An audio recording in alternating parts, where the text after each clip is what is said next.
ایک مرتبہ کا ذکر ہے کہ ایک شخص تھا جس نے 99 لوگوں کو قتل کیا تھا۔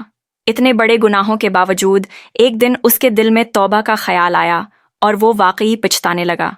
وہ ایک عبادت گزار راہب کے پاس گیا اور پوچھا، کیا میرے جیسے گناہگار کی معافی ممکن ہے؟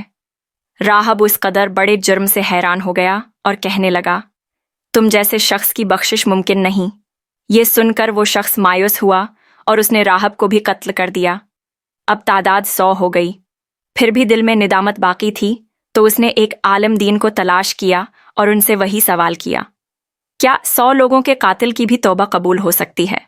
عالم نے جواب دیا، ہاں، کوئی چیز اللہ کی رحمت اور سچی توبہ کے درمیان حائل نہیں ہو سکتی۔ عالم نے اسے مشورہ دیا کہ وہ اپنے موجودہ گناہوں بھرے شہر کو چھوڑ دے اور نیک لوگوں کے شہر کی طرف ہجرت کرے تاکہ نئی زندگی شروع کرے۔ وہ شخص فوراً روانہ ہو گیا۔ ایک بار ایک گناہگار راستے میں اس کا انتقال ہو گیا۔